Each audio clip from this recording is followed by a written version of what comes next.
네, 강프로입니다. 엔비디아 보겠습니다. 자, 일단 엔비디아 실적이 나왔습니다. 엔비디아가 차지하는 미국 시장에 대한 영향력 그리고 한국 시장에 대한 영향력이 엄청나게 큽니다. 그래서 어쩔 수 없이 봐야 될 수밖에 없는 점, 그 부분은 양해 부탁드리고 엔비디아에 대해서 이해를 하시면 전체적으로 시장이 어떻게 돌아가는지 이 부분에 대해서도 이해를 하실 겁니다. 그래서 한국 시장을 보던 미국 시장만을 거래를 하든 간에 엔비디아를 포함해서 주도주에 대한 이해는 반드시 필요하다. 그리고 실적에 대한 부분이 나왔으니까 그 실적 관련돼서 이야기를 하겠습니다. 자, 일단 미증시는 뭐 이익을 얼마 받네 이 부분도 중요하지만 EPS 주당 순이익이 어느 정도까지 늘어났는지 그리고 성장률이 계속해서 유지될 수 있는지 이 부분입니다. 근데 미증시를 한 번이라도 거래를 해보신 분들은 아실 것 같아요. 미국 시장은 정보가 철저하게 통제됩니다. 그 통제된다는 게 뭐 내가 아는 걸 너는 모르고 뭐 나만 알고 있고 이런 얘기가 아니라 각 기업 측에서 어닝에 대한 즉 실적 발표에 대한 부분은 철저하게 통제해 있다는 걸 거래를 한 번이라도 해보신 분들은 느낄 거예요. 그래서 실제 이 주가의 움직임을 보면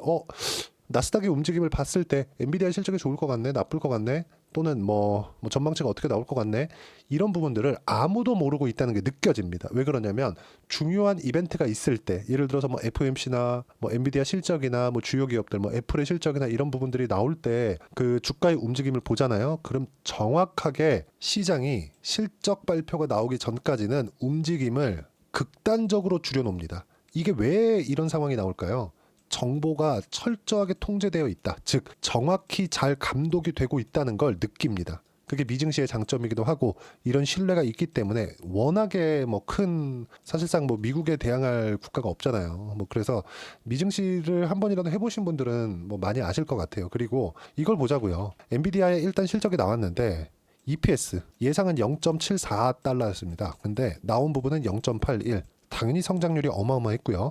매출 351억 달러, 예상은 332억 달러였습니다. 당연히 예상치 상회했고요. 그리고 데이터 센터 매출 예상은 291억 달러. 근데 실제 나온 매출은 308억 달러입니다. 그렇죠? 자, 중요한 거 이익률. 이익률은 어느 정도 나왔느냐? 예상치에 부합했습니다. 75%. 이 정도면 우리 한강에서 물을 떠다가 정수기 돌려가지고 팔아도 이 정도 마진율 보기 어려울 것 같아요. 그렇죠? 자, 그러면 이걸 보자고요. 엔비디아가 왜 이렇게 높은 이익률을 낼 수 있는 것인가? 수요가 어마어마하기 때문인 거 오케이.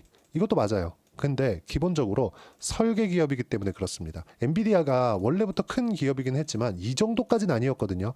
애플의 시가총액을 넘길 정도는 아니었거든요. 근데 엔비디아의 시가총액이 애플의 시가총액을 넘나들고, 그쵸? 나스닥에서 뭐 빅3 안에 들어갈 정도의 그런 기업이 됐다는 건 시대가 바뀌었다는 걸 인정을 해야 됩니다. 그 시대가 뭐냐? AI 시대. 그리고 AI에 대응할 수 있는 GPU를 만들 수 있는 유일한 기업은 엔비디아가 맞아요. 사실 AMD도 되거든요. 근데 AMD하고 엔비디아에서 오는 그 간극 차이가 어마어마합니다. 이거는 단순히 내가 데이터 센터에서 근무를 안 해보고 그냥 일반적으로 게임만 해봐도 알 수 있는 부분입니다. 그리고 오늘은 그 얘기도 드릴 거예요. 지금 발열 이슈가 있잖아요. 이 발열 이슈는 조금 문제가 됩니다. 이 부분까지도 이야기를 드릴 건데, 자, 실적 관련돼서 우리가 한마디로 발표가 됐으니까 이 부분에 대해서 실적 나이스, 이보다 더 좋을 수가 없다. 근데 주가 정말 많이 올랐다. 조금 길게 보여드릴게요. 23년 초반부터 시작해가지고 어떻게 됐습니까? 얼마예요 이거? 자, 15달러부터 시작해가지고 어느 정도까지 나온 겁니까 이거? 그쵸? 지금 얼마예요? 141달러, 10배 정도가 올랐습니다. 엔비디아 같은 큰 기업이 지금 시가총액 1등이니까 원래부터도 컸지만 더 커진 거죠. 애플하고 거의 비등한 정도. 원래 애플의 한 10% 정도 차지하고 있었다면 지금은 애플을 잡아버렸죠. 그만큼 대안이 없어서 나온 결과입니다. 그리고 우리가 이걸 보자고요. 지금 중요한 거, 성장률을 더 높일 수 있겠느냐. 저는 개인적으로 높일 수 있다고 봅니다. 근데 여기서 이 문제가 나온 거죠. 이제 뭐 실적에 대해서 실적 발표 나오고 나서 진순환 대표가 나와가지고 직접 코멘트한 내용들이 있는데 단순해요. 블랙엘에 대한 수요는 매우 높다. 그리고 이거 아실 겁니다. 블랙엘에 대한 수요가 높잖아요. 이거 이번에 설비 투자가 대규모로 이루어졌기 때문에 블랙엘은 그쵸? 지금 호퍼죠, 호퍼. 이게 H100이에요. H100이 블랙엘로 교체를 안 할 것이다. 이렇게 생각하시는 분들 있을 것 같아요. 이거 절대 아닙니다. 이거 아니에요. 그렇죠? 이거 써보신 분들은 알아요. 데이터 센터가 아니더라도 4090, 3090, 2080, TI 뭐 그리고 2090이 아마 없었을 겁니다. 이런 거 한번 써보신 분들은 다음 버전 나오면 또 바꿉니다. 다음 버전 나오면 또 바꿔요. 이거는 단순히 개인 사용자니까 그런 거 아니냐? 그게 아니라 비율상 봤을 때 빅테크에서 사는 자금에 대한 비율, 그리고 개인이 사는 일반적으로 뭐 4090을 사는 그 비율, 그렇죠? 물론 엄청난 부자들도 있겠지만 개인이 사는 비율이 훨씬 더 높습니다. PC에 들어가는 비용이 이거 한 장에 4090 같은 거 있죠? 이거 한 장에 막 300만 원씩 이렇게 합니다. 그리고 이거 잘 사잖아요. 시세 차익도 볼 수 있어요. 그러니까 지금 이런 상황이에요. 그래서 우리가 뭐 실적 관련돼서 뭐 어닝콜에 대한 부분, 뭐 블랙엘에 대한 수요는 당연히 높다, 너무 높다, 너무 높아서 진짜 감동할 수준이다 이렇게까지 얘기가 나오고 있는데 이런 부분들은 블랙엘이 어느 정도까지 그쵸 성능이 받쳐주잖아요. 그럼 간다. 근데 블랙엘은 성능이 받쳐준다는 게 오피셜하게 나와 있어요 이미. 그리고 이런 부분들은 써본 사람들은 안다. 엔비디아가 지금까지 어떤 횡보를 다져왔는지. 근데 여기서 발열 문제가 터진 겁니다. 이거는 내용이 좀 달라요. 왜 그러냐면요. 발열은요. 일반 사용자도 뭐 발열에 대해서 굉장히 민감하지만 이렇게 보셔야 되거든요.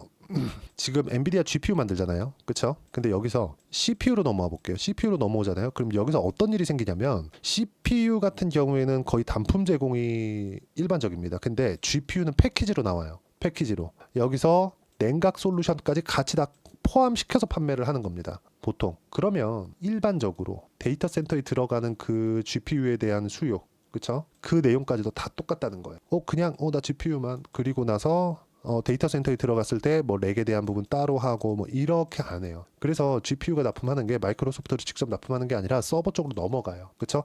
같이 끼워 갖고 하는 거예요. 그 데이터 센터가 구성되는 그 구조를 보면 알아요. 근데 렉이 있거든요. 렉에 6개가 들어갑니다. 이 6개가 들어갔는데 이 6개 안에서 GPU를 돌렸더니 나오기 전부터 말이 많았잖아요. 액침 냉각이니 뭐 순행으로 돌려야 된다느니 이런 얘기들이 많았잖아요. 근데 이런 부분들에 대한 문제가 터진 거예요. 근데 발열에 대한 문제가 우리가 단순하게 볼 게 아니라 발열하기 때문에 야 이거 문제 있는 거 아니야? 이렇게 볼 게 아니라 엔비디아가 성능을 높여왔었던 방식을 한번 보자고요. 전기를 많이 때려 넣으면 뭐가 발생하죠? 열이 발생합니다. 그렇죠? 많은 에너지를 쓰고 에너지를 쓴 만큼 열을 내요. 근데 그 열을 지금까지는 통제가 돼 왔어요. 호퍼까지는, H100까지는. 근데 GB200부터는 열을 통제를 못 시켰다는 겁니다. 그게 문제예요. 개별적으로 한 기씩 돌아간다면 되겠지만 데이터 센터에는 각 렉이 수천 수십만 개가 있는데 이 안에서 여기 하나에 6개가 들어가거든요. 6개 들어가는 게 여기서 열을 못 잡았다는 거잖아요. 이게 물론 어닝콜에서도 약간 좀 우회적인 답변을 했어요. 근데 이게 열을 무조건 100% 이번에 잡을 거예요. 근데 다음 버전에서 성능 향상이 어느 정도까지 나올 거냐? 그렇죠? 열을 그러니까 전기를 더 많이 넣어서 성능을 끌어올리고 AMD도 마찬가지예요. AMD가 전성비가 엔비디아보다 더 안 좋습니다. 이게 지금 어느 정도냐면 지금 일반 개인 사용자용으로 봤을 때 TDP라 그러거든요. TDP가 열 설계를 어느 정도까지 받아줄 수 있게 하느냐 그거에 대한 내용이에요. 그러면 TDP가 지금 어느 정도까지 나와 있냐면 이번에 나오는 블랙엘 같은 개인 사용자용이 550W로 지금 나왔거든요. 지금 우리가 일반용 가정용에서 사용하는 전자레인지 있죠. 전자레인지가 700W 정도 됩니다.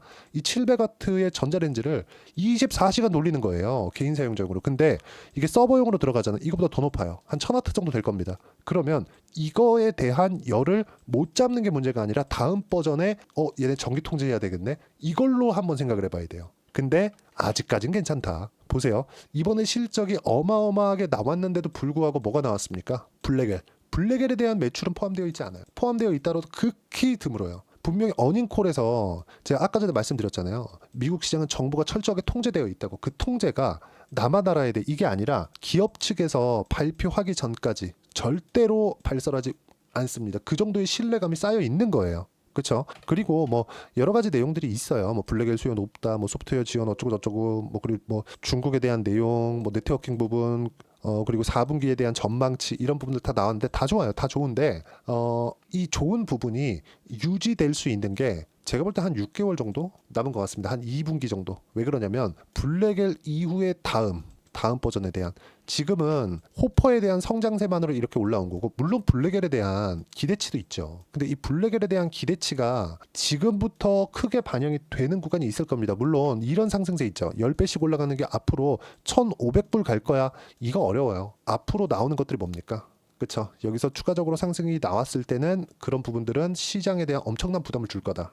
근데 지금 엔비디아가 이끌고 가는 미증시잖아요. 엔비디아가 떨어질 때는 어떤 뭐 미국에 대한 경기 침체 이슈가 불거지기 전까지는 하락폭, 추세를 전환하기가 매우 어려운 게 아니라 불가능하다. 왜? 미국 정부에서 밀고 있기 때문에. 우리는 미국 정부를 믿으면 되는 겁니다. 하지만 얼마에 사는지에 대한 내용은 다르고 엔비디아가 가지고 있는 실적에 대한 포텐셜, 성장에 대한 포텐셜은 지금 거의 맥스를 치고 있는 것 같아요. 물론 지금 뭐 시간에서 좀 떨어지고 있고 나스닥 선물 같은 경우에도 뭐 등락폭이 있고 뭐 저 같은 경우에는 나스닥 선물을 주로 거래를 하니까 그래서 이야기를 드리는 건데 일단 그래요. 지금 우리가 봐야 되는 부분은 실적에 대한 성장세. 그렇죠? 실적에 대한 성장세는 앞으로도 나온다. 물론 지금의 성장세를 유지할 수 없다는 거 젠슨왕도 알고 있어요. 그런데 여기서 중요한 거 열을 못 잡았다. 그것도 렉에서. 그렇죠? 이거는 다음 버전. 지금 괜찮아요. 블랙엘은 괜찮아요. 근데 다음 버전에 야 우리가 생각하던 그 엔비디아의 성능 향상 폭, 이 폭을 못 맞출 수도 있겠다. 이러면 AMD가 치고 아마 못 올라오게 젠스닥이 할 겁니다. AMD가 치고 올라오려 그랬으면 벌써 치고 올라왔어요. 젠스닥이 그동안 계속해서 커버를 해왔고 한 10년 전에는 이런 얘기도 있었습니다. AMD가 신제품 딱 발표 나오잖아요. 그럼 엔비디아에서는 드라이버를 바꿔줍니다. 드라이버로 딱 상대를 해줘요. 그리고 예를 들어서 뭐 각 제품별로 이 사이에다가 하나씩 더 껴줍니다. 요거보다 약간 떨어지고 요거보다 높은데 가격은 AMD에 대항할 수 있을 정도로. 이거에 아주 선수예요. 그러니까 이런 이 실적에 대한 증가분 이거는 뭐 의심할 여지가 없다. 전혀. 하지만 발열을 못 잡은 것에 대한 지금 뭐 야 니네 발을 못 잡았다며 뭐 이거 조금 문제 되는 거 아니냐? 만약에 주가 빠지잖아요. 그거 매수다. 무조건 매수다. 매수. 무조건 매수예요. 매수. 무조건 매수니까 이거는 절대 잊지 마시고 이 발열을 못 잡은 걸로 인해서 다음 버전의 성능 향상폭이 어느 정도 나오는지 이것도 신제품 발표나 이런 부분에서 아마 내년 초는 아니고 뭐 내년 후반이나 뭐 이렇게 되면 나올 겁니다. 보통 2년 주기로 나오거든요. 그래 내년까지는 전혀 문제가 없다. 주가는 6개월 정도 선행한다고 했으니까 6개월 전 그쵸? 앞으로 시세가 남은 게 6에서 한 7개월 정도 남았고 그 이후에는 어떻게 될지 모르겠다. 근데 지금은 괜찮다. 하지만 지금은 어떻게 매매를 해야 되는지 그게 중요하고 엔비디아에 대한 부분 그리고 나스닥 선물에 대한 부분 이런 부분들을 제가 소통방에서 하나하나 이야기를 드리고 실제 어떻게 진행하고 있는지를 제가 소통방에서 이야기를 드립니다. 뭐 국장부터 이야기를 드리고 있어요. 뭐 국장에 대한 내용을 보면 만기일 조선과 바이오만 강세 마감했다. 그리고 바이오 종목을 잘 골라야 된다. 금요일 바로 반등 올 수 있는데 확인 후에 매수해야 된다. 뭐 종목은 바이오 조선만 있다. 이건 국장 이야기고요. 그렇죠? 미증시에 대한 부분도 제가 이런 식으로 실시간으로 어떻게 해야 되는지 그렇죠? 계속해서 타점을 이야기를 드리고 사야 되는지 말아야 되는지 보유해야 되는지 그런 부분들을 실시간으로 다 무료예요. 무료. 돈 안 받아요. 무료로 진행하고 있으니까 구독과 좋아요 눌러주시면 감사하겠습니다. 그리고 제가 입장 링크를 보내드릴 수 있게 여기 010-8713-1916으로 구독이라고 문자 보내주시면 소통방 입장 링크 제가 순차적으로 공유를 해드리도록 하겠습니다. 자 그리고 어떤 식으로 이 가격들을 보고 매매를 해야 되는지 그 내용에 대해서는요. 그쵸? 엔비디아에 대한 내용입니다.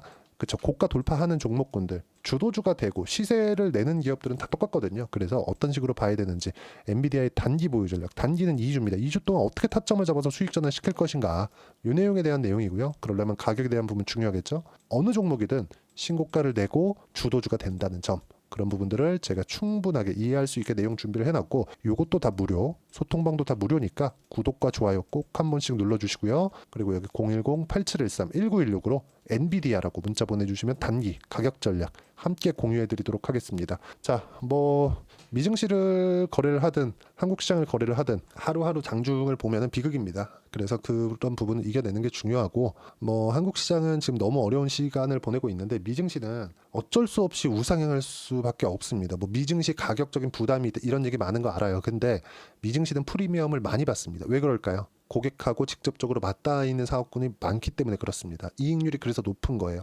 애플의 마진율 보세요. 어마어마합니다. 그쵸? 이거는 진짜 한강에서 물을 떠다가 정주에서 팔아도 이 마진율이 안 나올 거예요. 근데 그걸 하고 있다. 엄청난 규모의 매출을 이뤄내면서 미국 아니면 불가능하겠죠. 그래서 이런 부분들에 대해서 이야기를 드린 거니까 반드시 그 타점이나 그런 부분들에 대해서 이해를 하셨으면 좋겠고 여기 있죠. 소통방. 그쵸? 그리고 요 두 가지 내용은 모두 무료로 진행하고 있으니까 구독이라고 문자 보내주시면 소통방으로 제가 이야기를 드리고요. 그리고 엔비디아라고 문자를 보내주시면 제가 가격 단기 보유 전략을 함께 공유해 드리도록 하겠습니다. 자, 그리고 연말이나 연초에 어떤 종목을 사야 되는지 제가 딱 한 종목만 준비를 해놨으니까 영상 끝까지 시청하시고요. 모든 분들이 성공 투자하셨으면 참 좋겠습니다. 네, 4분기가 돼도 시장의 회복세가 나오지 않고 있습니다. 미증시는 계속해서 좋은데 한국 시장은 어려운 구간이 계속됩니다. 이 가운데서도 영상을 끝까지 시청해 주시는 분들을 위해서 제가 4분기 그리고 25년 1분기까지 주도할 수 있는 주도주를 준비를 해왔습니다. 같이 공유를 해드릴 거고요. 이런 부분들을 제가 계속 같이 매매를 하고 있습니다. 자, 내용 보시면 1분기와 2분기 그리고 1분기부터 3분기 지금까지도 강세를 보이고 있는 알테오젠과 같은 종목군들 다 제가 매매를 해왔었던 종목군들이고요. 최근까지도 매매를 같이 해오고 있습니다. 자, 저는 가장 투명하게 공개를 하고 있죠. 제가 매매하는 내용들을 다 오픈을 해서 이야기를 드리고 있습니다. 실제 제 계좌 수익률들이고요. 이런 부분들을 어떤 식으로 내는지를 이해하고 파악해야 되는 게 중요합니다. 자, 내용 보시면 HLB 어떻습니까? 상승하는 구간에 매매한 결과 31.9%의 수익 구간 1월 달입니다. 그쵸? 이걸 제가 5월 달까지 매매를 꾸준하게 해왔고 마지막 매매는 6월 달에 끝냈습니다. 하한가 두 방을 피하고 다시 마지막에 그쵸? 20% 정도 수익 구간까지 이 부분도 확인시켜 드릴게요. 알테오젠 같은 경우에는 여기 5월과 6월 달에 매매한 내용인데 매수 타점을 2번 잡았죠. 그리고 매도를 4번 잡은 결과 33%의 수익 구간 한 군데에서만 이렇게 나온 거고 이 부분을 다시 한번 확인해 보면 자, 알테오젠을 한번 쳐보겠습니다. 알테오젠 딱 쳐보면 제가 여기 2월과 3월 달 그리고 5월과 6월 달 그리고 9월 달까지 매매 구간을 꾸준하게 만들어 왔죠. 여기서 눌림목 구간을 한번 더 준다면 다시 매수 구간을 잡을 예정이지만 지금은 4분기 그리고 내년 1분기까지 주도주가 어떻게 형성이 되는가 그리고 어떤 종목을 잡아야 되는가 그 부분이 중요하니까 그 부분에 대해서 이야기를 드리도록 하겠습니다. 자, 내용 보시면요. 이 내용을 모두 수렴하고 있어야 된다. 이 세 가지 내용만 갖춰져 있으면 주식시장에서 나 혼자 나 스스로도 꾸준하게 수익이 나는 주도주를 잡아낼 수가 있습니다. 자, 내용 보시면 8월 5일날 시장 폭락이 나왔죠. 미국의 경기 침체 우려감이 불거지면서 시장이 폭락이 나왔는데 그 시장 폭락 구간 안에서도 가장 강했었던 업종이 뭔가 이 부분을 체크를 해보셔야 되고요. 그리고 실적에 대한 부분은 미래가치가 들어가야 되지만 이건 너무 당연하게 들어가야 되는 겁니다. 미래가치가 좋아지는 부분. 근데 지금까지 실적이 조금 더 좋겠죠. 전 지금 당장의 실적은 그렇게 중요하게 보진 않는데 이번에 준비해온 종목은 지난 3개년 연속 순수익이 증가했다는 점 주목해서 봐야 되겠고요. 그리고 가장 중요한 점 수급이죠. 그래야 단기간에 수익을 낼 수 있겠죠. 이건 뭐냐? 저점 매집봉이 꾸준하게 나오고 있는가? 외국인들의 미친 매집이 나오고 있는가? 이런 부분인데 이 종목이 뭐냐? 제가 이렇게 차트로 준비를 해왔습니다. 자, 내용을 간단하게 보셔야 돼요. 폭등 전에 꾸준하게 매집봉이 나오는가? 그리고 시장 폭락 즉 시장보다 강한 움직임을 보이고 있는가. 여기가 8월 달입니다. 8월 달에 똑같이 폭락이 나왔지만 회복하는 과정에서 빠르게 회복 구간을 만들어냈죠. 제가 종목만 띡 던져 드리는 게 아니라 아까 전에 말씀드렸었던 대로 여기 소통방에서 어떻게 대응하는지 그리고 어떻게 가격대를 잡아야 되는지 이런 부분까지 제가 함께 공유를 해드리고 있으니까 이 내용 확인해 보시면 됩니다. 시장에서 강한 종목은 제가 모두 참여해서 매매를 하고 있다고 보시면 됩니다. 자, 그런데도 불구하고 제가 왜 15에서 30%냐? 구간별로 달라진다는 거죠. 그렇죠? 내가 정확하게 바닥에 잡아서 이쪽에서 팔고 나올 수 없다. 그렇기 때문에 이런 부분을 이해하는 부분이 필요합니다. 그렇기 때문에 제가 여기 소통방에서 책임감을 가지고 운영을 하고 있다는 점. 자, 그러면 이 내용이 1분기와 2분기는 HLB, 1분기부터 3분기까지는 알테오젠, 그리고 4분기부터 25년 1분기까지 그렇죠? 이 종목을 준비해 왔으니까 받아가셔서 모든 분들이 수익을 내셨으면 좋겠고요. 이 내용은 여기 010-8713-1916으로 주도주라고 문자 보내주시면 제가 여기 소통방 초대와 함께 4분기 주도주 함께 공유를 해드리도록 하겠습니다. 시장이 너무 어렵습니다. 이 어려운 상황 속에서도 정말 꾸준하게 수익을 내기 위해서는 주도주 내용을 반드시 파악을 하셔야 되고 이 주도주를 가지고 매매를 하시면 충분하게 수익 구간을 만들 수 있습니다. 허황되게 50%, 100% 이런 식으로 이야기 드리지 않습니다. 그리고 이 내용을 꾸준하게 내가 실현시켜 갈 수 있는가 이런 부분이 너무 중요합니다. 이 내용에 대해서도 제가 소통방에서도 이야기를 드리겠지만 이 종목 딱 받아가셔서 한번 경험해 보시면 완벽하게 주도주 매매만 하실 수 있을 거니까 이 내용 010-8713-1916으로 주도주라고 문자 보내주시면 제가 소통방 초대와 함께 주도주를 확인시켜 드리도록 하겠습니다.